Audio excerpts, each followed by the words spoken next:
This is a Middle-earth philosopher. At the University of Nottingham, a small but surprisingly loud scandal has been brewing over the past week. One of their literature courses, Decolonizing Tolkien, has sparked a debate that has basically now spilled far beyond the campus walls.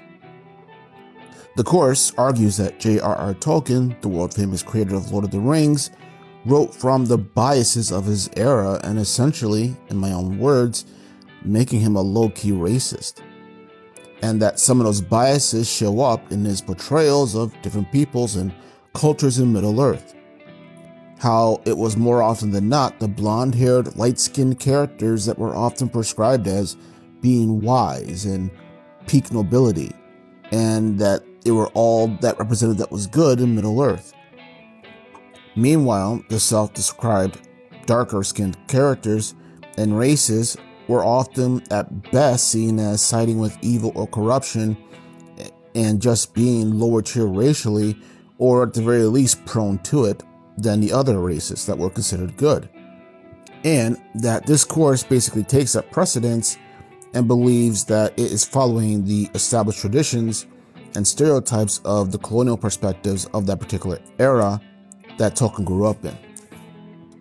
Dr. Onyeka Nubia says that the goal is to basically challenge students to read classic literature through non-European eyes, and that means questioning long-held assumptions about archetypes of what is considered noble, wise, beautiful, or heroic, or just being evil, corrupt, and being basically, again, lower tier racially in Tolkien's stories. The course highlights these patterns that fans may have noticed already. Characters that exhibit this are such as the Vanyar elves, or entire cultures like the Easterlings, Haradrim, and so on. The argument is that these people still echo the colonial worldviews at that time, because Tolkien lived in that time and therefore reflected those views as well. But now this is where the story gets really interesting. The pushback. It's not just from Tolkien scholars and diehard fans, which is where you typically would assume something like this would come from. It's coming from the students in the course themselves who may not be huge Lord of the Rings fans. Some have said things like, "It feels like we're being pressured to accept this interpretation just to pass the class. Turning fantasy into a political litmus test is too much." This certainly does not come across as the voice of young, naive people trying to feel important and join any cause they can find so that they can feel larger than themselves. It's 2026, people. We are all well too aware of how many different activist groups and loudmouths out there across the entire political and social spectrum are trying to steer cultural narratives and franchises in directions that they want us to see it as. Most of us can recognize when a discussion of differing opinions starts turning into a demand of submission or conversion.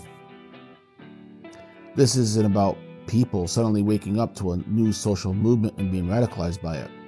This is about people recognizing that every side is trying to shape the cultural zeitgeist in any way that they can find. And basically, they're just tired of being told what they must think about that art. I speculated on this a little bit when doing the video on why I thought the Rings of Power was avoiding the focus on the superhuman aspects of the Numenorians. Their height, longevity, and long-lived lives, longer than any other mortal on Earth, is because it brushed up against the idea of the Ubermensch, a race of superhumans that is in every way comparable, better than your average human. And that, in my opinion, this was just too loaded with triggers for the current cultural climate, even if it's straight from Tolkien's lore. Criticizing Tolkien is nothing new. People have been doing it since the 1930s. Of late, one of the other popular attacks on him has been that he's anti-feminist because of how he presents women. That's another topic I've already done another video on. Generations and nations try to claim him, reinterpret him, or recruit him to their cause, whether to be a conservative icon, a progressive visionary, a medieval purist, a perfect Christian, or even a proto-environmentalist. Take your pick. Ironically though, this also only points to the power and genius of Tolkien's works, that it stands so high and crosses so many boundaries that everyone basically wants a piece of it. Art is in the eye of the beholder. Even when an artist tells us exactly what they meant, we still bring our own biases, experiences, and values that we then project onto that thing.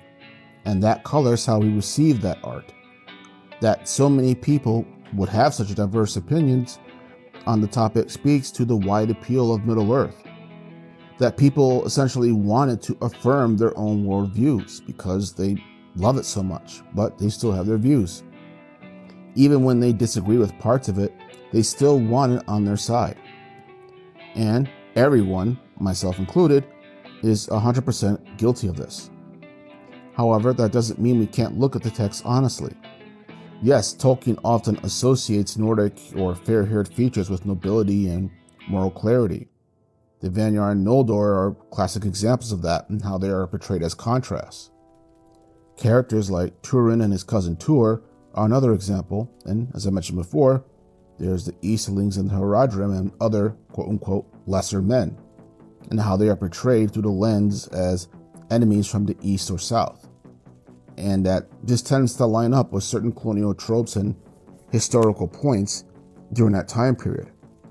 And there are many letters where Tolkien himself openly states about his love about Nordic culture and pre-William the Conqueror England as well.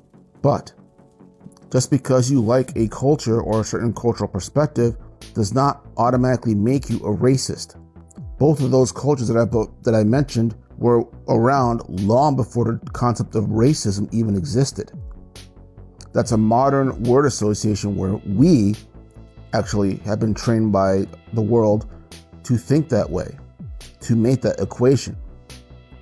But, and this is the part that often gets ignored as well, this pattern is not universal. You see, Tolkien also repeatedly shows that the most powerful, gifted, and elevated beings, as it were, are often the ones who tend to fall the hardest, become the most cruel, the most evil. And you can see this all the way up to Morgoth, who was supposed to be the most powerful Valar during the primordial age of Middle-earth. And to me, that just shows that I have the diversity of the lore. Not all Noldor were corrupt. Not all Vanyar were apathetic. Not all Easterlings were evil. Not all lesser men lacked moral clarity. After all, just look at the hobbits, who, by Tolkien's own admission, were supposed to be seen as plain, rural, and unremarkable. These are not Numenorians we're talking about. These are not elves, and yet the fate of the world is dependent on what these people do. These paradoxes, these contradictions, exist side by side in the lore, and that's the point. Middle-earth is nuanced. It's not a simple morality play, contrary to popular belief, nor is it a racial hierarchy chart. It's a world that's been shaped by myth, legend, and language and history, and Tolkien's own complicated experiences in wartime. Something that all authors bring to their works. And this is not a hidden nuance either that only hardcore fans can see. It's right there in the text. It's open for everyone to see. If, however, we're willing to look at the whole picture instead of reacting to just one phrase, description, or what have you. And this brings us back to the point of the video, that Tolkien's work is no longer just a set of books to be studied by scholars or remembered occasionally from school time. It's a global franchise now. It makes money. It shapes culture. And because of that, people will continue to basically try to claim it and reshape it to fit their own narratives, unfortunately. That's what happens when you become a cultural touchstone. Everybody wants a piece of you. But let me know your thoughts below. This is the Middle-earth Philosopher. Have a good day.